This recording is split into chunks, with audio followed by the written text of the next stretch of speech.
pew, pew. Pew, pew, pew, pew. Why, hello, and welcome to issue 601 of Geek in the City Radio. I am one of your hosts, Aaron Duran. I am one of your other hosts, Bean Rita.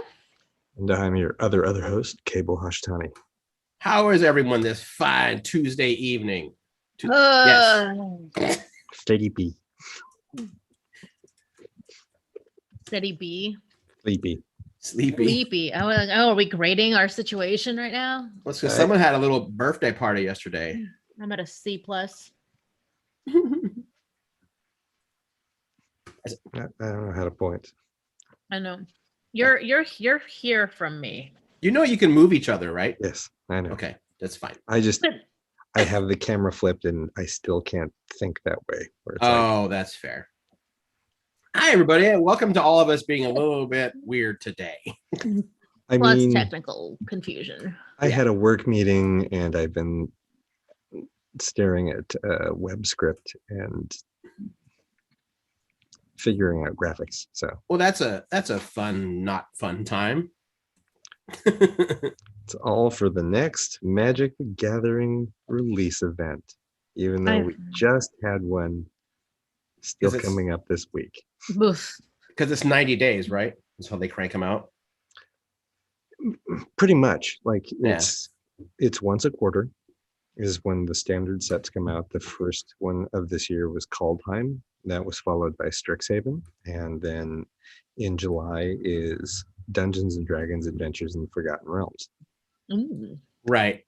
And then they're following that up with the quarter 4 standard release is dual sets. It's Innistrad vampires and Innistrad werewolves. Oh, that's right. Huh. Yeah, I forgot they were doing that. But that seems manageable, right? And then in between every one of those, they're like, oh, here's a special set. Here's this Modern Horizons. Here's this set. Here's that set. But these are specialty sets. They're not as popular. It's like, yeah, but they still require the same amount of work. They're all still exhausting for us. Yes. The people who work there. Yeah. And I started my pottery class yesterday, which involves like a 3-hour class on Mondays, which everyone wants to meet Monday mornings. Why? No one wants to meet Monday mornings. Then like I also have like 2 hours a week of like my own time in the studio for practice. And also starting last week, I've been in job interviews for a couple places. And so all of a sudden my weeks are like full of places to be and like meetings. It's not usually this is like the highlight of my week, like the one thing on my calendar. And now it's all of the days, at least it feels like. Right. Because of capitalism. Yeah. The unemployed become extremely busy. I'm not gonna lie. There's a goodly chunk of me that doesn't want any of these jobs. I'm like, I don't want to go back to working 40 plus hours a week and dealing with managers or customers or any of it, deadlines and fast-paced environments. I'm like, okay, yeah, I can do all of those things. I have, and I'm usually pretty good at all of those things, but do I actually want to go back to doing all of those things? Right. Yeah, that's kind of where I'm at. It's yeah. This is what I meant every time I said, no, we are not going back to normal, because normal is bullshit. Right. Yeah. I mean, there's a lot more elements, and there are definitely elements that I'm like, no, we're not having any of those. But I've always known I got to go back to work at some point. As much as I enjoy delivering for Reverend Nats, it's going to literally kill me. I am in constant pain lately. At least I have been in constant pain the last several days, but it's, I've only been doing this job for like 3 months. Right. Yeah, I mean, you've had some of the janky joints and whatnot before, for a while, so yeah. Plus, I'm starting to catch the olds, so That's adorable. There's no winning. I said starting. Okay, you're so precious. Don't forget, my joints are as old as you guys in terms of wear and tear. Mm-hmm. So even though I have this youthful visage, the lower half of me is geriatric by comparison. The insides are just moving all crackly and. Oh yeah, crackling is definitely one of my sounds. Well, I'm sorry. We can keep. Well, let's just say we can keep the show low impact, but it's always low impact. It's not like you can sit intensely. So. No, I can, and that's part of why I hurt so much. Is all of the intense sitting. No, as in like I'm gonna push really hard. You know what? I'm not gonna continue with this. Don't, it's just gonna don't. See, if you pretend to do that, then you're gonna sprain something. Yeah, I know. And you're gonna grit your teeth through it and do the show, and then afterwards, like I have to call Jen and see if she can come and get me. Yeah, no, I know. I also sometimes forget that we do the show on video now, and the power people can just screen cap the most awkward fucking image if they want. So. I feel like you've probably just given a bunch of people an idea that they hadn't already come up with. Which is why I remember that this is also an audio. Credit where credit's due. Some of our less kind fans have probably already taken that idea and put it to action, but others have just been inspired. So like the guy that has. I'm assuming they still listen. That used to review on iTunes that he loves the show but can't stand my voice. That's a weird one. Yeah. It's a great show. I just hate it when Aaron talks. I can't stand his voice. Oh, you know what? Relatedly, Max Brooks came out last year with a new book called, I'm never sure if it's de-evolution or devolution. Like how many, there's only one E, but how many E's is it supposed to sound like?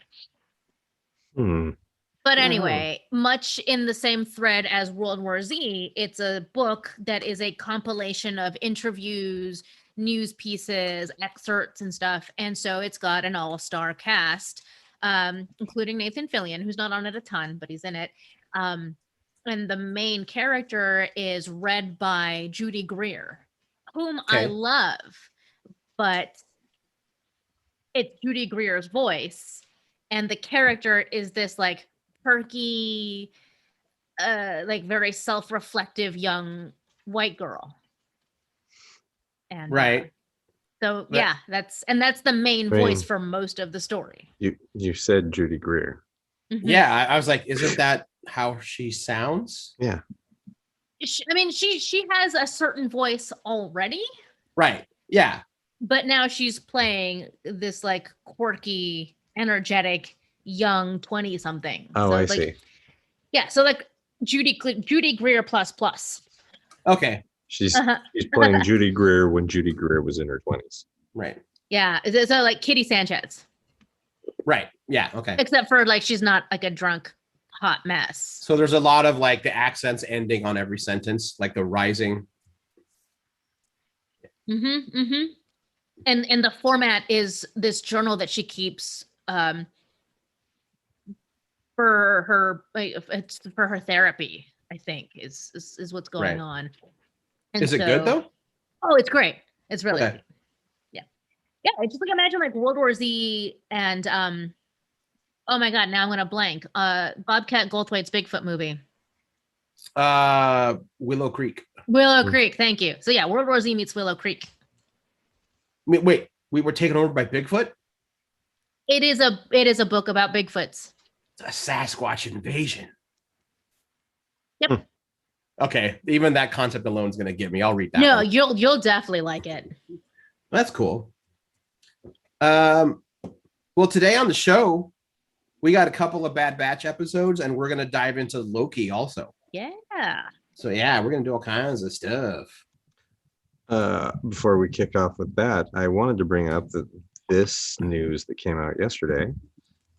They released the primary cast list for Star Trek Prodigy, the new animated series that's coming out on Nickelodeon. Yeah, I saw a headline that said first looks, and I missed it. So this is what they put up on Facebook. We have Riley Alazraki as Rock Tak, a Brakar. I don't know what that race is. And an unusually bright 8-year-old girl. Rock is a bit shy, but not when it comes to her love of animals. Then we have Brett Gray as Doll, 17 years old and an unknown species. He fancies himself a maverick who, even in the toughest times, holds strong onto his unwavering hope. This is the one that caught me that I know Aaron will appreciate. Angus Emery is a character named Zero, who's a Medusan, a non-corporeal, genderless, energy-based life form. Since the others would go mad at the sight of their true self, Zero wears a containment suit they made themselves to protect others. Do you know what episode that is from, Aaron? Huh? Do you remember the TOS I remember episode? the Medusans. Yeah. Yeah. Oh, I yeah. don't think I've ever seen the Medusans. Boy, nobody can because you'll go mad. Yeah. But I've never seen an episode that includes the Medusans. It's a TOS episode Yeah. that guest stars in one of her 3 appearances on Star Trek, Diana Muldaur. She is in 2 different episodes of TOS playing 2 different characters, and then she joined Star Trek The Next Generation as everyone's most hated doctor, Dr. Catherine Pulaski. Which is she's unjustly hated. She is unjustly maligned. Yes. I love Pulaski. Yeah. And then we have, I don't know how to pronounce this guy's last name. Jason Mantzoukas. Mantzoukas? Jason Mantzoukas. Mantzoukas? Jason That's Mantzoukas. Derek, right? Yes. That's Derek from the the Good Place. Mm-hmm. Oh, I cool. love him. He's playing Jankum Pog, a 16-year-old Tellarite. Tellarites are known to relish an argument, and Jankum is no different. Regardless of his opinion, he will always play devil's advocate for the sake of hearing all sides. Then we have Ella Purnell as Gwyn, a 17-year-old Val Nakat, who was raised on her father's bleak mining planet and grew up dreaming to explore the stars. If you've watched Army of the Dead, Ella Purnell is Dave Bautista's character's daughter. Oh, okay. And then the last character we have is Murph, whose age and species is unknown because they're a blob. And they're being played by none other than D. Bradley Baker. Oh, nice. Yeah. There's some great images up on the Paramount Star Trek at Paramount Plus Facebook page that shows what these characters are going to look like. I'm fascinated. It's like, this is going to be great. These are not races. The only race on here that I recognize, well, 2 races are the Medusan and the Tellarite. Right. And we don't actually ever know what a Medusan looks like. So they just look like light as far as we know. As far as we know, yeah. That's kind of funny because remember when they first showed the cast photo or the character photo, I was like, oh, there's going to be a quirky robot. I'm like, oh, no, it's not going to be a quirky robot. It's a Medusan. It's a Medusan. In a containment suit. Nice. Which makes me think of, what was the race that of beings that had to live in containment suits on Babylon 5? What were they called? I don't know. I am not one of the bigger Babylon 5 fans, so I'm not either. Someone get Keelan on the line. No, he's not. No, Farscape. Farscape. Farscape is thing. Yeah. Never mind. Yeah, Keelan and I have lost hours just nerding out about Farscape. Like, we'll bring it up, and then we are like, dude, we've been talking for 2.5 hours about a show that isn't even on the air anymore. No. Yep. Yeah. What was I gonna? I'm just lost my thread there. It's gone. I don't know. Oh, I was gonna say by saying that I'm not the biggest fan of Babylon 5, I await the comments and emails I get from people telling me that I just don't understand, or that it ripped off DS9, or blah. Hardcore Babylon 5 fans roll hard. Yes, they do. Really hard. I don't have any interest in fighting with them either. No, I don't. I always ignore them. But every time something like this happens, I inevitably get an email or a comment. They're like, well, if you just, I'm like, okay, I don't care. Just fine. It's a whole like, yeah. I mean, what are one of the more common arguments? The main one is that that DS9 was a ripoff of Babylon 5, because there are a few people that kind of cross paths career-wise on both shows, like the creators, but it's like not at all. Other than they're both on a space station and there's aliens. Wouldn't have that much crossover in on-screen or behind the scenes. No, and people. And its other big thing is it was the first like regular TV show that used CGI for like all its ship battle scenes. By the way, it was not good. Like, and I know, granted, it was what, the late 90s was Babylon 5. Mm-hmm. Yeah, I mean, CGI wasn't all that great, especially if you're on a TV CGI budget. But even then, it's rough. It doesn't stand up well at all. No. And it's even worse when they upscaled the show to HD. Mm-hmm. You can literally see the screws in the background of the plywood that they painted to make look like a space station. Mm-hmm. This was clearly a show never meant to be shown on anything bigger than like a 42-inch cathode ray TV. That's why I don't want to watch it, because they just like for the archaic vibes.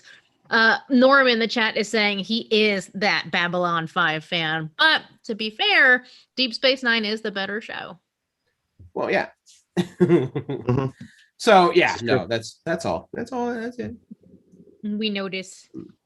Oh, and of course on Prodigy, the other casting we know is obviously, Catherine Janeway. Right. I'm guessing it's going to be a hologram version. Yes, she's an emergency command hologram. That's right. Yeah. Which was a concept introduced by the Doctor on Voyager. Mm-hmm. I remember that. It makes sense that it's Janeway. Right. Oh, speaking of Kate Mulgrew, she also has an acting, voices a character in that book I mentioned earlier. Oh, that's cool. Don't look up which character it is though, because it'll spoil it for you, I think. Okay. Should we jump into the Bad Batch? Yeah. Since we go from one animated show to another. There you go. Perfect. So we're going to talk about episodes 6 and 7 this week.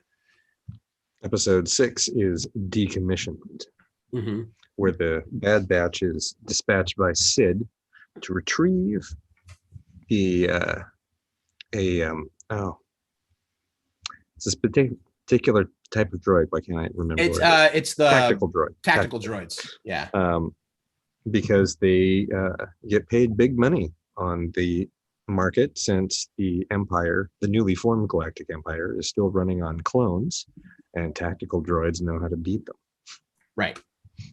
Which was kind of a neat little thing I like that reasoning, that while the Empire is shifting over, they're still using clones. So to learn the tactics would be a big help.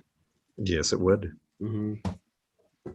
Also this brings back the Martez sisters that we first saw in.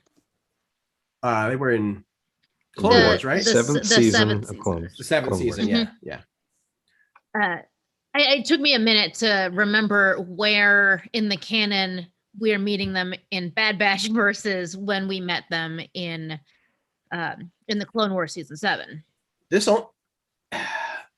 It's been maybe 6 months. No. Not even that long. Because there's only so much time that spans between Ahsoka leaving the Jedi Order and Order 66 happening.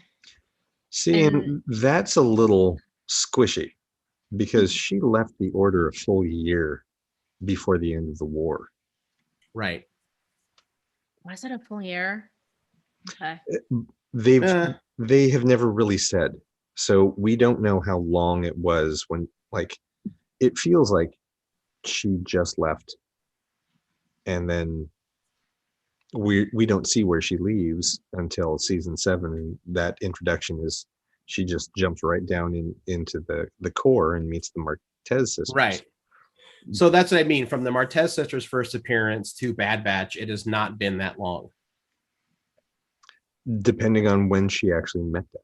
I started rewatching their arc. I didn't realize I didn't remember that they had so many episodes. They have like 4 episodes in season 7. And that's basically like the middle arc of the full season. So it's squishy. It's mostly so that they can both introduce the concept of there's a middle road to Ahsoka, and that, it's like, you might be upset with the Jedi right now, but they're not all awful. They're not always right. And also the other side is not always wrong either. Right. So maybe you can find a place in the middle. Yeah. It's the next episode of Bad Batch that I kind of started looking at the timeline and going, I think the way it seems to be playing out, the Bad Batch is happening in real time as we're watching, which means we're 7 weeks out. So, or six weeks out from Order 66, basically. Yeah. So it's been 6 weeks that they've been on the run, which makes a lot more sense when they introduce who in the next episode. Right. I feel like this episode 6 is kind of all about Omega starting to find her confidence. This is the first time that she is actually like part of the team instead of just being told, wait here, and then stuff goes wrong and she has to join the fight. This felt like the first one where he's like, no, you're on the team, you're with Wrecker. Right. First she gets the comm, and then she starts weapons training. Yeah, with that cool bow. Yeah, that thing is sweet. Yeah, I kind of dig that one. For sure, we talked about how that's going to be like part of her action figure. Oh yeah. Item when she first got it. No doubt at all. And I like that the Bad Batch kind of like almost, kind of had to take the L on this one. I like that it shows that they're not going to win every single time because they're amazing, but no one wins every single time. Well, I mean, technically they did win because they got the information they needed just in a more roundabout way. But then Hunter chooses to give it to the sisters. So they obviously didn't get their payout, and that was, as we learn in the next episode, detrimental to their plans. But it was a choice. Right. I feel like this one kind of is it's a good episode. It was fun, but it definitely sets up 7, which I found to be the much more enjoyable episode overall. And it was part 3 of let's do a slow buildup of the story we're going to pay off in episode 7. Right. Yeah. And it also starts hinting at like a pretty key issue for the next episode. Yeah, that's what I was referring to. Right. Okay, cool. What do you want to just jump into episode 7? I think so. Yeah, because that's the one I think there's going to be a way more discussion about anyway. So yeah, episode 7, Battle Scars. The Bad Batch go on an unexpected mission in Battle Scars. This review I says plus Wrecker and Omega eat snacks, which is cute. That's true. Yeah. So yeah, this is like you said, this is the one where Sid is basically like, you have a huge debt to pay off right now, and you blew the last job. I definitely gave you some coal miner vibes. Well, it kind of, and also reminded me that the Bad Batch right so far, and I have this, and this is a good thing, have been portrayed as the good guys. Everything they do is therefore in defense or protection or whatever of the good guys. And this is the first time they've realized that there isn't just the good guys and the bad guys. And also sometimes both are bad for the everyday person. And that moment when when Sid tells them about like, what do you care? You just get the money for me. Like, that's like, they're like, I'm not paying. It's that moment of like, they're trying to realize that this isn't like simple soldiers following orders anymore. And it made me think of the part in The Last Jedi when Benicio del Toro's character, I always forget his name, is like, let's see who the ship is. And he runs that whole thing of like, oh, it's owned by a very rich man who sells weapons to these guys. These shows resist or New Order fighters. he's like, see, he helps the bad guys. He's like, oh, wait. And these guys, and like shows the Incom X-Wing. Well, Hunter has that comment again when he hands over that information rod, I think it's called. And she's like, why would you help us and give us this? And he's like, oh, what was it he said? He's like, in some ways it was easier when the war was on. In terms of like, what side you're on. It's like things were a little bit more cut and dry, at least from his perspective as a soldier. Right. Yeah. Which also kind of leads into what is really the main story, and it's about basically Wrecker's chip turns on, like it finally, or it breaks through or does whatever. Because the first thing that version of Wrecker says is good soldiers follow orders. Like that's that command that comes back into his head. I appreciate the entirely slow burn of that being a problem, or going to be a future problem when they first, like when he first hits his head, it's like, why is he hit his head on the side the chip is in. This is not good. He hit it straight on, like because he was swinging across an open area. The catwalk had busted through, and like he had too much momentum and just like slammed right into the structure. When he first injures his head, it's on board the ship. He's trying to get strapped in, and he hits his head against the wall. Yeah, they've been building like 2 episodes up to this. Oh wow, I forgot this has that been one episode. already. Yeah, it started in episode 3. Okay, it's like that's not good. Right. Now that information is gone now. So yeah, like he's big enough to take out the entire crew. Yeah. So yeah, that's there's just trying to find a good way to say, not to say that I haven't been enjoying the Bad Batch. I have. This is the one that really stuck the landing for me, like on all points. Like I thought so far, this has been the strongest episode. And of course, it's spoilers, but it's great to see Captain Rex again. Which we knew it was a 50-50 chance that we were getting him or Ahsoka in this episode, based on having the Martez sisters. Right. And Rex, I feel like, was the more logical choice than giving us more Ahsoka. Yeah, that's true. Yeah. You don't want to keep pulling that same hat trick. Yeah. Not hat trick. And given what happened with Rex and Ahsoka and what Rex knows about the chip, it makes a lot more sense for him to be traveling the galaxy looking for more clones that maybe their chip hasn't activated, and figuring out how to get it out of them. Right. Yeah. I know that then it ties into his appearances in Rebels, because when they go find him, he's with other rescued clones. He's with Gregor, and I forget the other two that he's with. Something with a W. I just checked that episode. Wolf, thank you. Like I checked the episode for exactly this information. Yeah, and it's also neat to see. What I found interesting also is that Rex seems to have a general idea of what Omega is more than the crew do. There's that, like, Rex saw something in her almost immediately of like, oh, you okay. You don't know what you have there, but I'm glad you're taking care of her, kind of thing. Right. Yeah.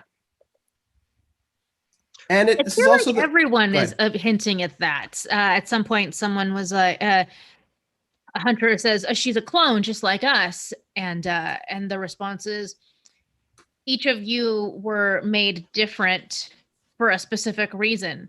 Omega is different for a reason. They chose to make her how she is.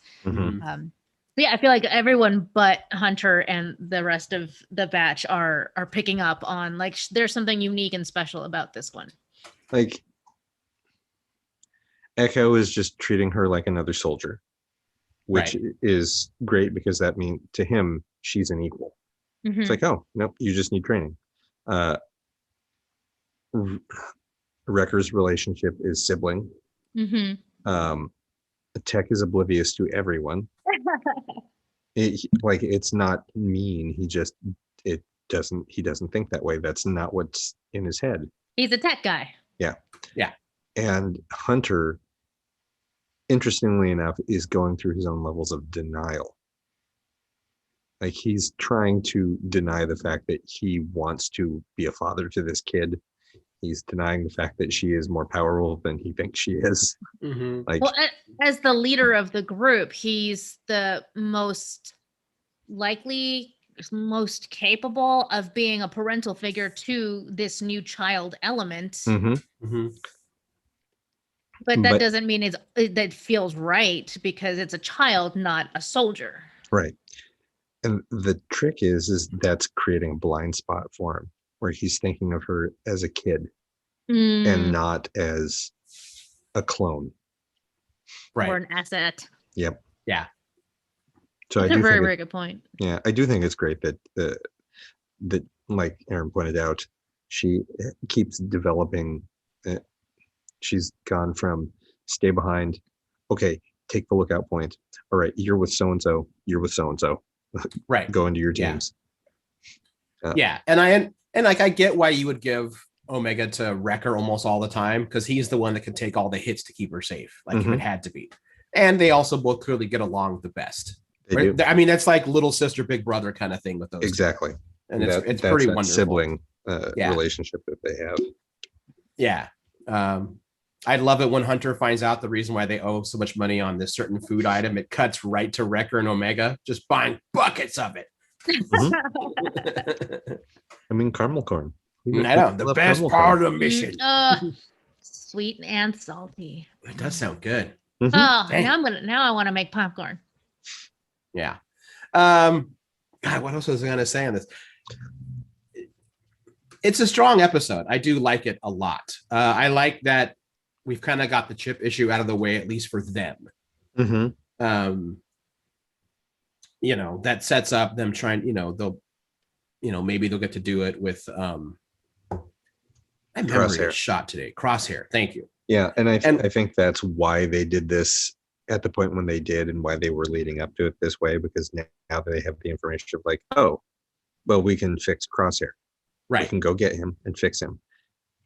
Except where Crosshair has gone, and I think this has been deliberate as to why we have not checked in with him since he and the other stormtroopers killed people on Alderaan, is we don't want to see they cannot show us the atrocities that Crosshair is currently committing on a regular basis, or we are going to lose all empathy for him. And he's doing some horrible, horrible things because he's working directly for Tarkin. Right. Yeah. Very good point. I hadn't thought about that. Yeah. And I still am not sure there's a part of it that is going to think that when they finally get to crossover, the tragedy is going to be that his chip was turned off. It's just not on. This is just what he believes now. He's become he's become the right-hand man of Tarkin. I think if he does have any sort of a return to the way he was, that's still going to end up with a possible death for him as well.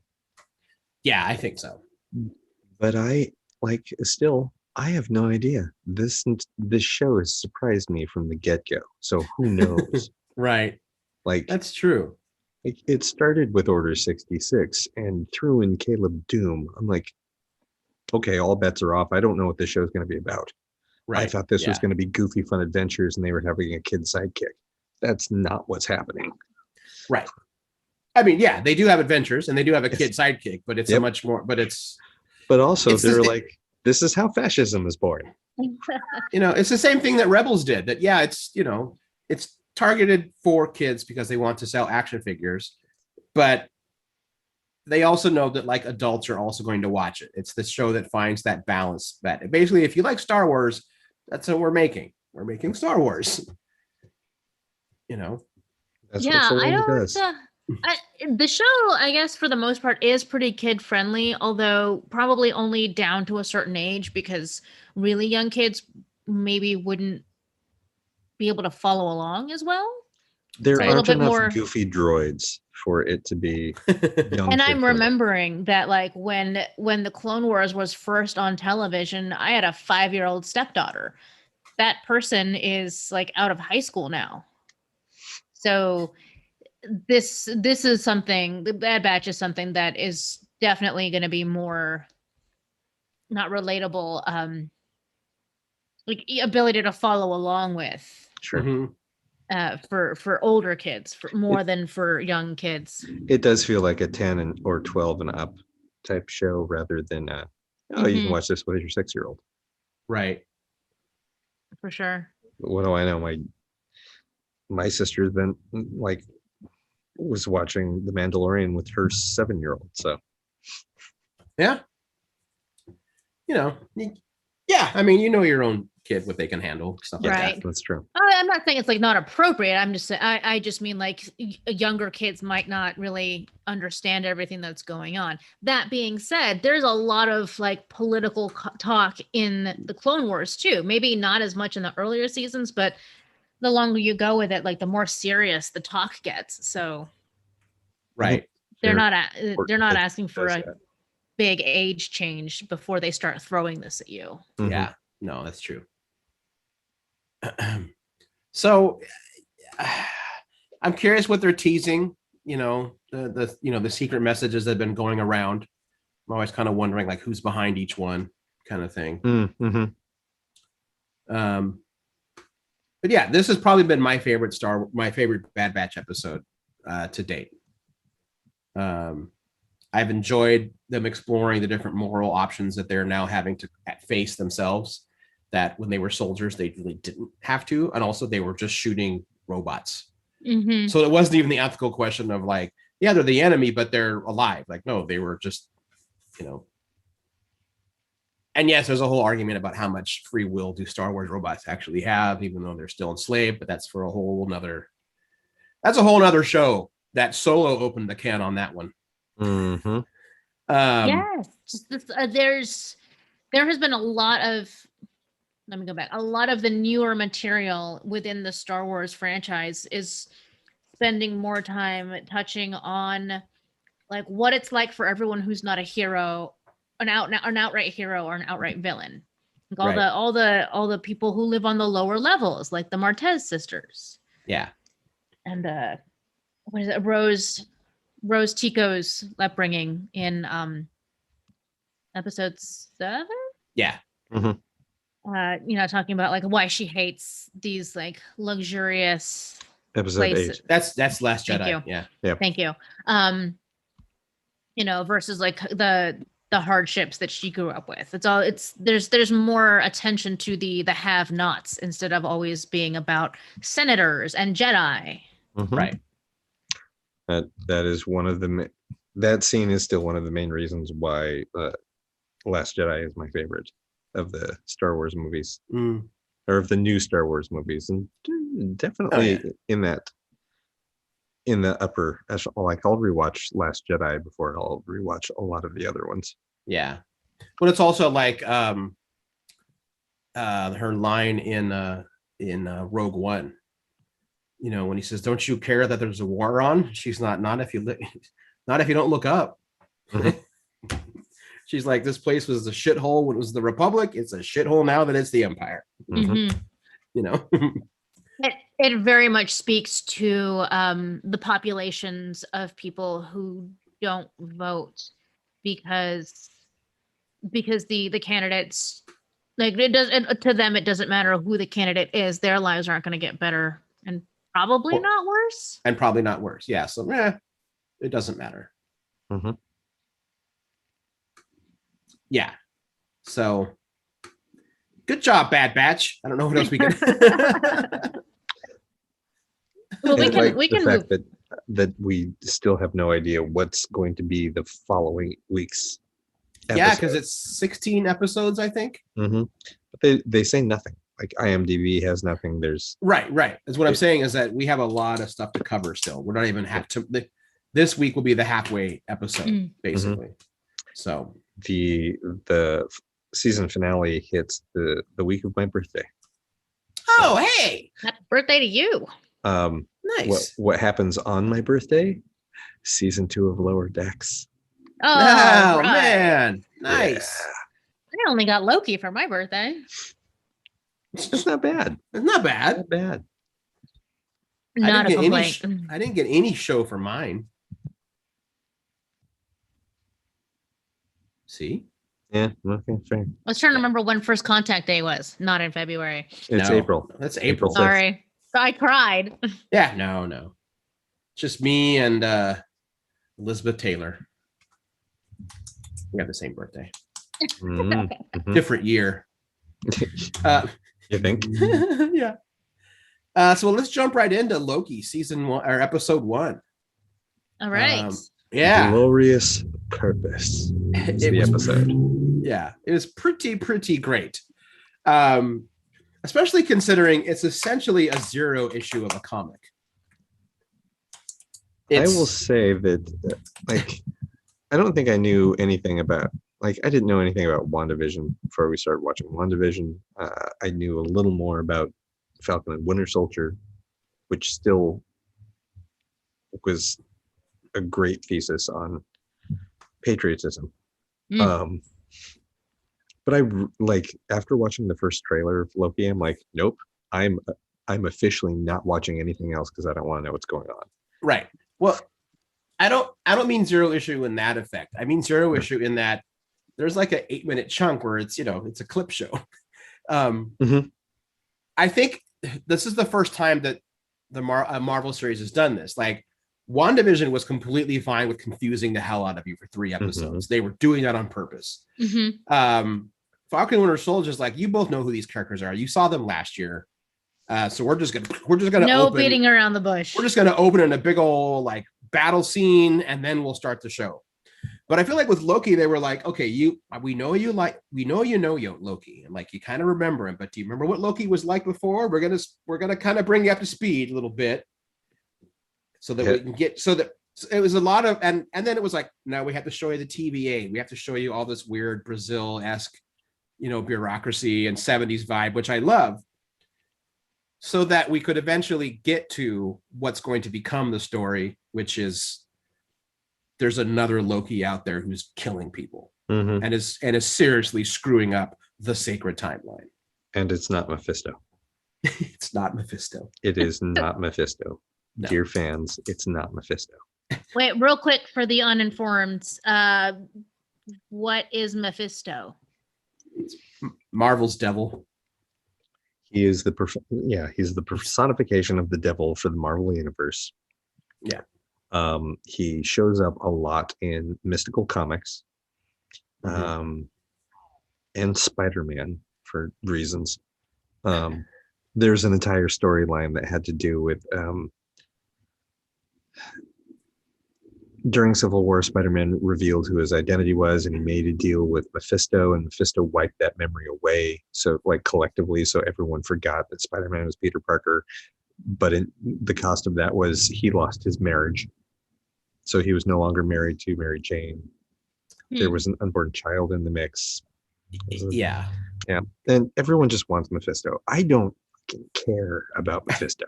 And quite honestly, I am going to put real money that if we're going to get Mephisto, it's going to be in Multiverse of Madness, and it's going to be Bruce Campbell. Oh, man, don't. My lips to God's ears. Yeah, don't say stuff like that, because even though I know then I become one of those Marvel fans when the movie comes out. It's like, it should have been Bruce Campbell's voice. I heard they were gonna, and they backed out. I mean, we know Bruce Campbell's going to be in the Multiverse of Madness because it's a Sam Raimi movie. Yeah. So will the classic. Oh. Yeah. I think you've mentioned this before, but I didn't retain it. Yeah. Delta 88. 1972 Delta 88. Bruce hates that car. He hates it. Apparently Sam owns 4 now. And they're like, well, it's not just, and he's like, yeah, it makes Bruce mad. I think both Ted Raimi and Bruce have been trying to find all of them and get rid of them for years. Yeah. Just to keep Sam from having them. Yeah. I think the only time Bruce Campbell was not in a Sam Raimi movie was Drag Me to Hell, because he would have been filming he would have been filming Burn Notice and probably wouldn't have been able to go. Yeah. That was my first introduction to Bruce Campbell. Was Burn Notice? Yeah. Wait, I haven't sat you down with Evil Dead 2 yet? No, wait, I said my first. Her at the time when Burn Notice was new, that was the first time I'd ever experienced Bruce Campbell. Okay, all right. I was like, wait, what? That's a reasonable way to experience Bruce Campbell. He did pretty good in that. Yeah, I would never rewatch that show, but I enjoyed it at the time, and it was like, if I would like to know more. It's a perfectly serviceable Thursday night show that you can watch after dinner. That was when I had a suburban life, so it was exactly right. Right. Sorry to any Burn Notice fans that I am currently offended. I like Burn Notice, and I will watch them over again. I watched the whole thing. When I remember, like, the main characters, like, overhead monologues about being a spy, I'm like, oh, jack off to yourself. I don't want to hear it anymore. Just like it's this, like, I don't know. Maybe it has more to do with the people I knew who liked that show at the time than it has to do with the show. But it's got this like real like cool dude fantasy fulfillment vibe that I no longer want anything to do with. See, I never watched it with anyone or discussed it with anyone. Well, except maybe like one person, we watched it together, but it was like, it was fine. It was popcorn TV. Yeah, to me, it's always like it's a heist show every week, or it's like, how do we blackmail someone without getting our client in trouble? It's all those kinds of the shows that I'm kind of a sucker for. Anything that involves like a heist, anything that after they get away with it, show you how they got away with it, with a slight A-team motif where if you're in trouble and find them, they'll help you out. Also, the condo that my sister was living in when she first moved to Miami, is in season 1. That's hilarious. Yeah. It's not the one that what's his face lives in, is it? No, you don't see the interior of it. You just see the outside of the building, because then there's he's meeting with this Deep Throat character that gets shot in the parking lot adjacent to it. Michael does. But it was funny because I see the shot and I'm like, hang on a second, I know where that is. Wait, I've been there. That's the Hollywood district in Miami. I know exactly where that's at. It's like, that's weird. I would get that slight feeling. Well, I still do whenever I watch Star Trek 4, The Voyage Home, because my dad used to work for a company called Reynolds and Taylor. Reynolds and Taylor, I think, still exists. Their factory floor is where the transparent aluminum scene happened. Interesting. Yeah. Interesting. So remember the first time my dad saw that on video with, he's like, wait a minute, that's where I used to work. And then every time I go to Monterey and you walk by the aquarium, that cetacean, that whale is still there. That's painted on the side. In Star Trek 4, it says Cetacean Institute, and you can see like the actual, pools they use for George and Gracie, and it's super nerdy and fun. Yes. So back to Loki. Oh, wait, I have to give you this sidebar. Reynolds and Taylor, is it also Reynolds Polymer Technology? That might be what it's called now. Okay, they're the folks that did that betwixt skyscraper floating swimming pool. Oh, really? Oh, wow. Yes. How do you guys feel about that thing? I would try it, but I would. Ooh. I'm acrophobic, so fuck no. And that's fair. No, I couldn't. I would lose my mind. But it's also disgustingly opulent, and although now maybe I'm thinking that it's made out of transparent aluminum, so it's probably safer than I think. It definitely feels like an architectural feat, but only for the purposes of opulence. Like, impressive, but unnecessary. Right. Yeah. No. Yeah. Yep. Yeah. Santa Ana. That was it. But yeah, back to Loki. Sorry. Yeah, sorry. That's hilarious. Right. Yeah, So I mean, we do a hard rewind to when, remember that Loki used to be a bad dude? Yeah. Mhm. I thought you were going to make a reference and just pull us back in time really quick. Yeah, this episode I feel like is very much introducing everyone to the basis of the show, so that then they can just get right to the show. And I love the mysteries they have set up about, like the TVA, that nothing else works in the TVA. Like you can't use your magic, they negate your powers. Is this the greatest power in the universe? Are those infinity stones? Yeah. Oh yeah. Some of the guys use them for paperweights. Talk about an existential crisis. Yeah. Yeah. I mean, you can tell by the way he's holding the Tesseract at the end. He's like, and that great part where Owen Wilson says, "Did you try to use it?" He's like, "Yeah, several times." It's just a glowing cube. Does nothing. Does nothing. I mean, that's pretty insane considering we already know what the end result of getting a pile of those stones together does. Right. And just to know it's like fucking God's pocket lint. Yeah. Yeah. And I read some people that were complaining like, oh, that cheapens the Infinity Stones. I'm like, well, not really. Like they're establishing the rule that the TVA exists in its own thing. And Marvel itself has already in their own way said that the Infinity Stones only work in the specific universe they're from. Because when they did the JLA Avengers crossover, there's a scene where Darkseid gets the fucking Infinity Gauntlet and goes, "I can sense it has power, but it's useless here." And he just throws it away. Because they're not from his galaxy. They're not going to work. So they're not like retconning any pre-existing rules. No, not at all.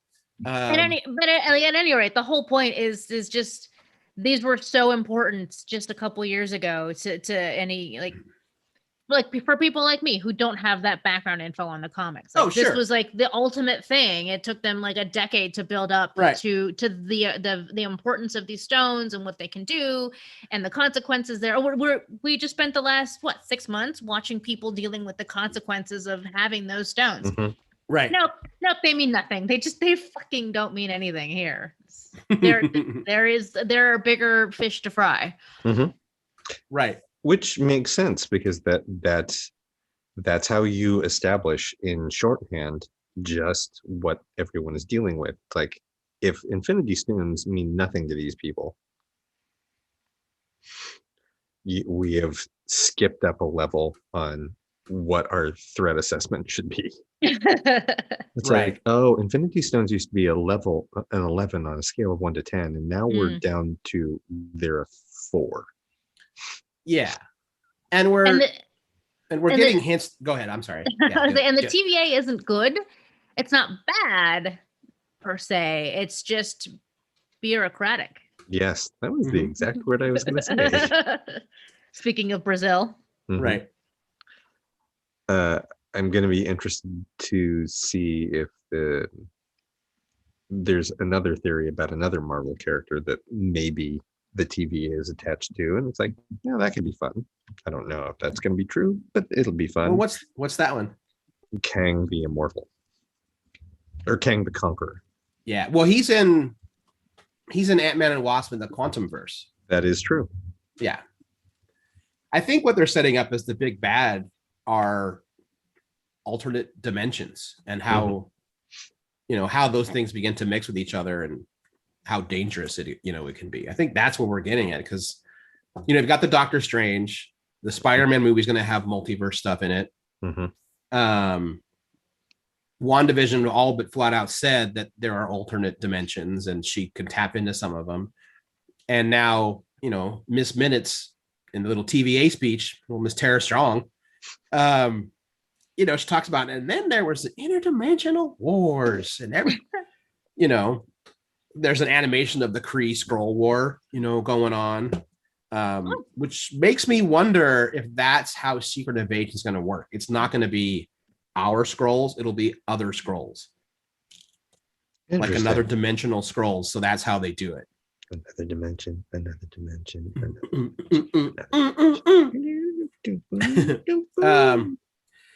I did like the. I don't think it's a reference to a character in the show, but I did like it when Loki says this is a nightmare. Owen Wilson and Mobius says, "Oh, that's another department," because Nightmare is actually a character in Marvel.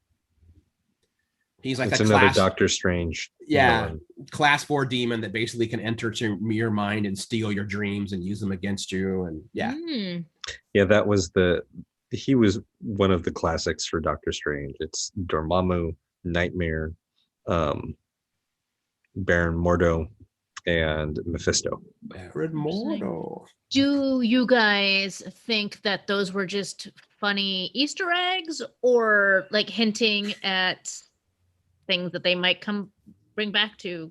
I think the answer is yes. Yeah. It's either, both, all of the above. I feel at this point that Kevin Feige, it just sits in on production meetings, or like walks in on sets and watches for a little while and just makes notes of things that he then turns into storylines later on. I kind of think he does that because like when they announced Thor and they made the movie of Thor, I would never have thought that they were going to end up making a television series about Loki. Because why? It's like, yeah, he's the villain, and they got rid of the villain. Except he was a fan favorite, and Tom Hiddleston turned Loki into something completely different than we ever got in the comics. Yeah. Like, he chews as much scenery as Thor did with the Shakespearean talk, and like he was always kind of doing the hunched like he was that sort of villain, and that's not what we got once they cast Hiddleston as Loki. And his portrayal then morphed what Marvel Comics was doing with the character. Right. And all without taking his shirt off. Yep. Maybe you'll get that eventually. I mean, I've since seen it, but just like just to like point out, like he got as much attention and fan affection without showing off his physical assets, unlike most of his co-stars. That's true. He gets to be a male lead in an MCU movie, and he doesn't have to have a special only chicken breast and rice and trainers and. Well, but he's been buff this whole time. He's just been hiding it. So he's got this like extra ace up his sleeve he hasn't even used yet, and yet he's on equal footing in popularity with the more lunch meat characters. I think it's not really until Kong Skull Island that you go, wait, he's fucking jacked in that. It's like, does Hiddleston look like this the entire time? It's like, oh right, Hiddleston is huge. He just stands next to Chris Hemsworth all the time in movies, so he looks tiny. But you put him next to real people, it's like, oh, okay, you're huge. You're ginormous. And also then you're like, oh right, and Brie Larson is tiny.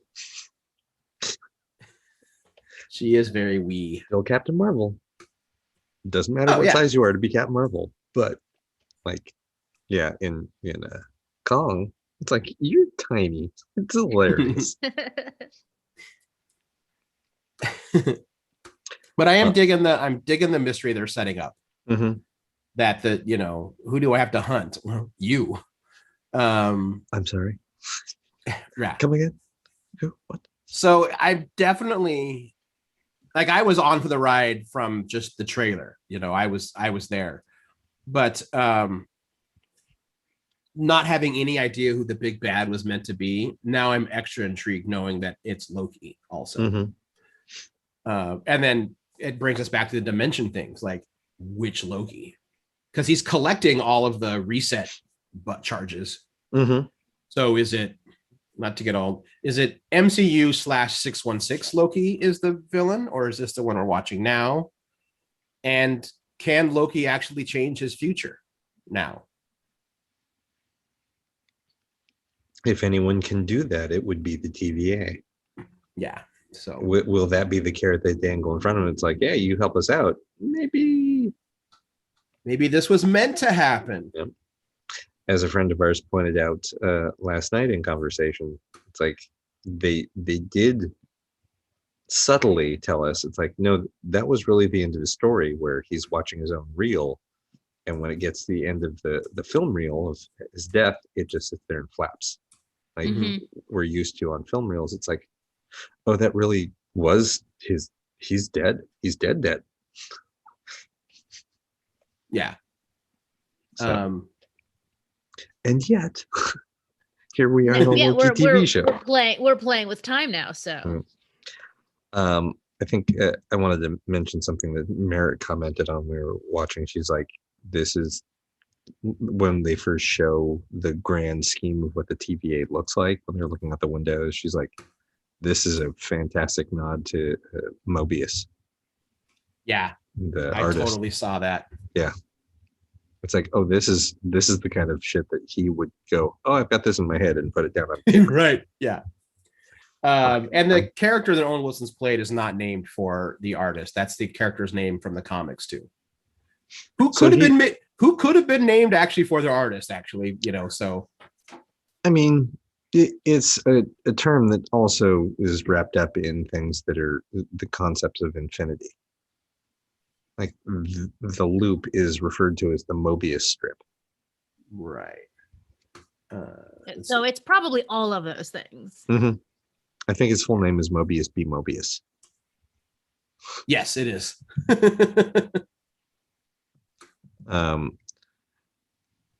I still think that they made a great casting choice of Owen Wilson. I don't think any other actor would have played that as sincerely and yet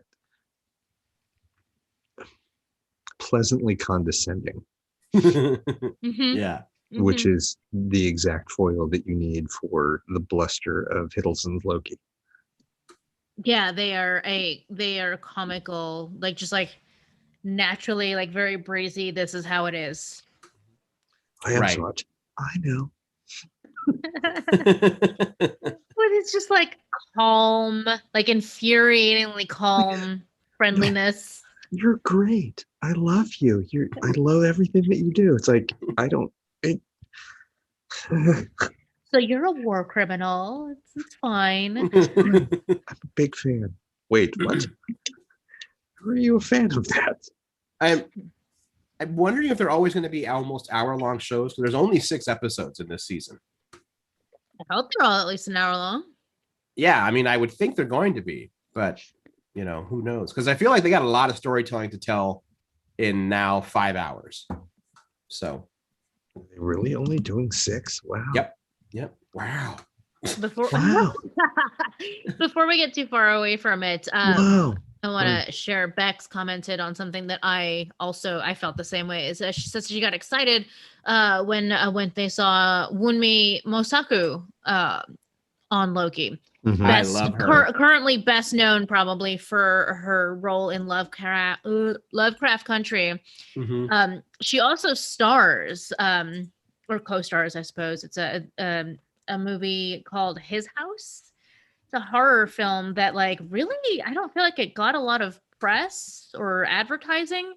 It's on Hulu, I think. Oh, I've seen that. It's the immigrants that are given. It's got David Tennant and yeah, they're immigrants to the UK. David Tennant is like a social worker type, and they get housed surprisingly in a house a whole house for just the 2 of them, which is apparently really rare in this sort of like refugee housing system.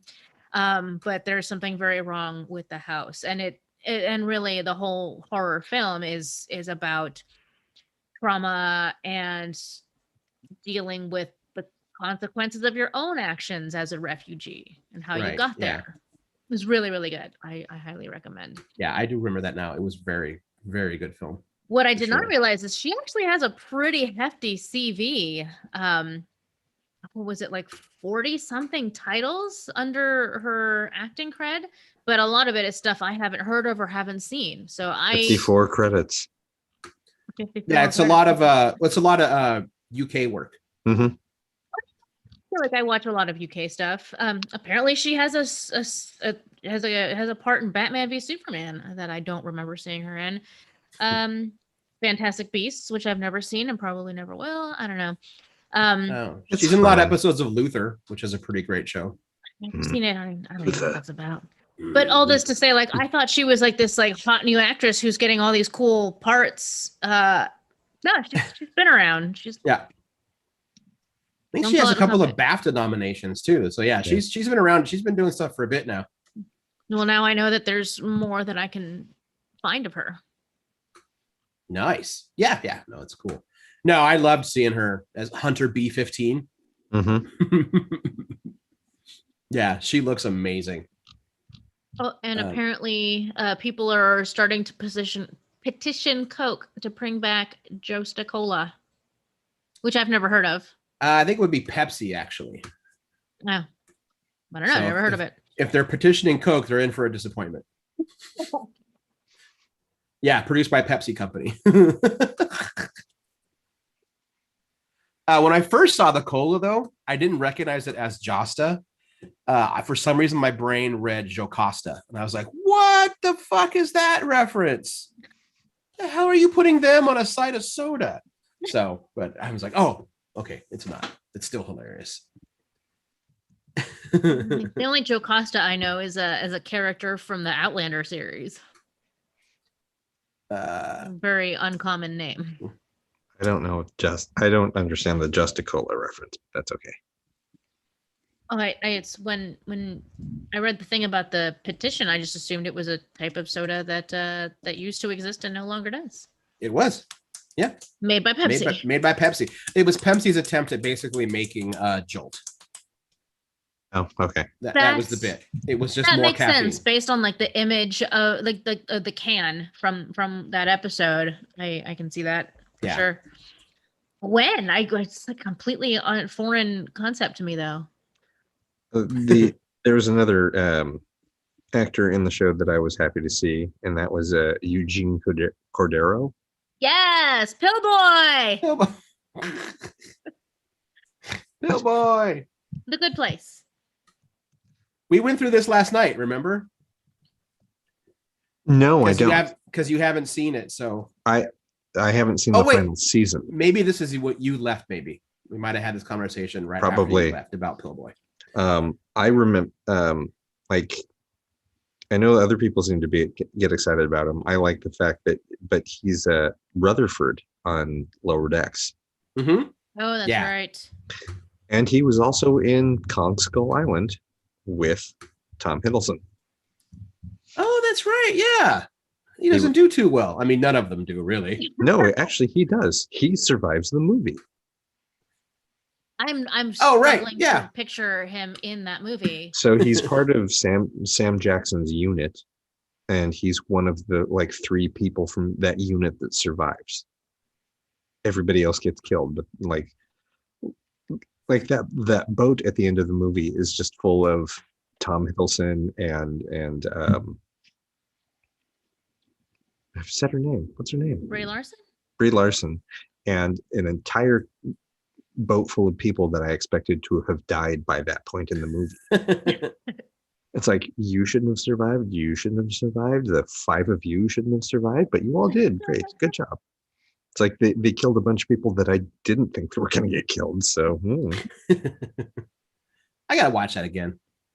It's fun. It is really fun. It's really fun. Of the modern big monster movies, I think it's my favorite. Yeah, mine too. Godzilla King of Monsters, and Godzilla versus Kong. Yeah, just fine. I think I could say the same thing. Yeah, Skull Island just feels like a better movie. They have more fun with it. Mm-hmm. Like all of the characters or the actors went, we're not playing characters, we're playing archetypes. So let's just roll with that. Let's play those archetypes to the best of our abilities and acknowledge that, hey, you're an archetype. So are you. All right. Drinks? Yes. Okay, good. Yeah, that's good. So I don't know where else we can go with Loki right now, because I said, for me personally, I loved it. I had a blast. but this very much felt like the introduction episode. Yeah, it did. You know, I enjoyed watching Loki's quick progression of, you know, I am destined to be a god among gods to, oh, I ended up getting my mom killed, who I really did love, and she actually did love me. And then, you know, helping my brother, who always loved me also. I've just been a dick to, oh, I die pointlessly. Yeah. Everything my I dad ever apparently loved me. Yeah. Yeah. And like, oh, all the things that I thought I was going to be are just not going to exist. Like nothing that I did ever mattered. So it gives you that quick little arc. I mean, he's still going to try to screw people over in the show because he's still Loki, you know, but an earlier version of Loki. It just occurred to me that like there are other times where he did good things and helped people, and none of those were on the real. Yeah. But remember, like, Loki is always, even when he's doing something good, he's got an agenda for it. It's not just to be good, to do good for good's sake. You know, Loki always plays the what's in it for me angle kind of thing. That's fair. Yeah. Loki is every chaotic neutral character that was in D&D when you played in high school. But a far more entertaining and skilled version of that for sure.